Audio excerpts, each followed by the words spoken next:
big question. What is meditation and how do I do it? It's one of the things I recommend as the ground floor of my hierarchy of health. And it's a big conversation. Most people have in their minds this idea that when we meditate, I need to sit there and think about nothing. And that comes from the Buddhist origins of meditation. However, there are many, many different styles of meditation. In my practice, we call them self-regulatory exercises, things that you can do over and over again with a reproducible and predictable result. These are ways of managing stress. They are ways of clearing your minds. In reality, what we're trying to do is typically turn off or down-regulate the sympathetic nervous system, which is your fight, flight, and freeze. In short, it's your responsiveness. How much are you reacting to things around you? And trying to upregulate your parasympathetic, which is your rest, digest, and heal parts of your neurological system. All right, so that's going to be more of your like, hey, it's cool, calm, collected state. So the biggest way that people try to meditate is sit there and think about nothing, which is really challenging because typically we have a lot of things to think about. And there's two schools of thought. One is, well, just kind of let the thoughts come in and let them go away and continue to think about nothing, which works for some people. For other people, it's like more of a fight. Like, don't just let it go. Like, process it, think about what's going on, interact with those thoughts, and then let them go. But the idea of being like, hey, your brain is giving you these things for one of two reasons. Either try to interrupt you and distract you, in which case you let them come in and you go, these thoughts are not my thoughts. And let them blow away like the breeze, like dust in the wind. Or you let the thoughts come in and you go, cool, let me think about that for a little while. Let me ponder that because it's being given to me as a gift right now and there's time for me to sit and think.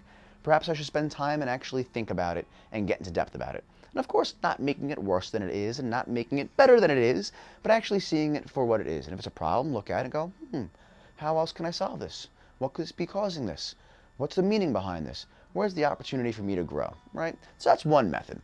Another method we have of trying to find that empty space is a really great one when we focus on our breathing, right? A lot of times we focus on our breathing, we're thinking about in and out. And whether you're breathing in and out through your nose or mouth at this point, doesn't matter whatsoever. There's reasons for each, and we can get into those in a later video. The idea of breathing in and out is super important. What many people miss in this is the important part is actually that time in between your breath in and your breath out.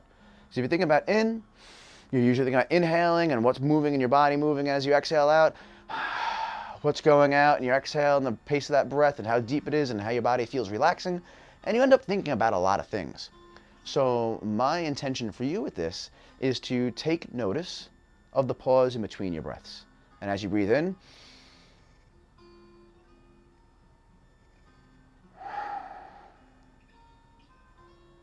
and find that pause in between where everything becomes still, right? That's that meditative state that we're trying to empty our brain to and go, hey, there's a lot of things going on, clear them out, let them go, and come to that still state.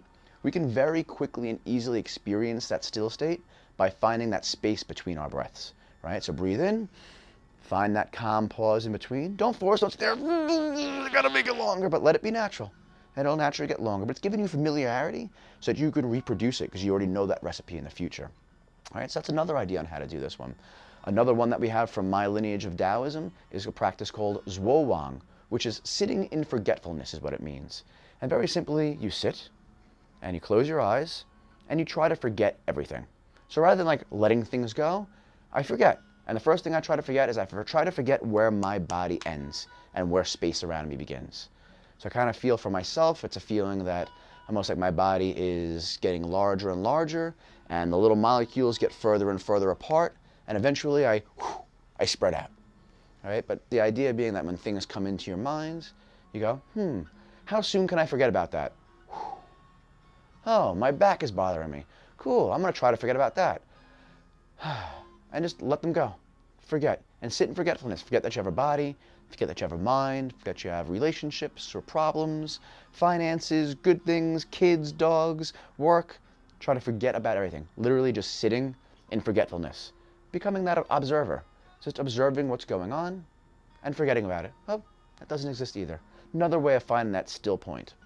Another more interactive way that follows more of the Taoist processes in meditating is actually really greatly invigorating your body.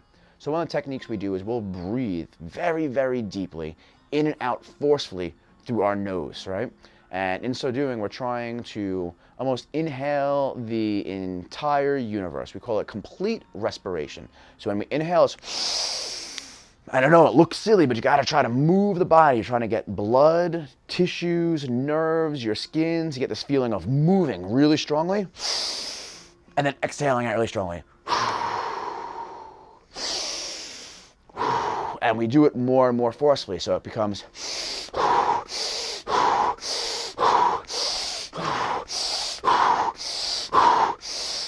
And after 10 to 30 or so respirations, you'll notice look at my pores, right? My hair is standing up. I got chicken bumps, right? I got goosebumps sticking up on my skin. I start to sweat more. And that's your neurological system popping to action, going, alive, alive, alive. And the strange things are, we know this, right? The best times in our lives are always followed by everything crashing down to the worst. And the worst times in our lives are followed immediately by bliss and great things, right? We find that appreciation of the little things in life. So by coming to an active state and breathing so forcefully, and then coming to a state of stillness all of a sudden going,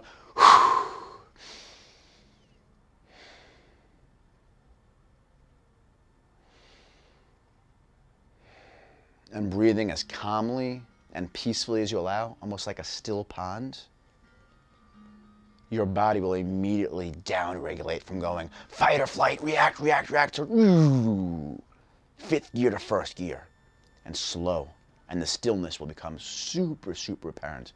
And this is one of the traditions we use in my school. It's probably one of the most effective, is getting a person to a hyper-vigilant or hyperactive or hyper-metabolic state, and then shifting gears back down, doing a fiery fire practice where we're moving and dancing like crazy, and then coming back down and doing a water practice of be still and just sit.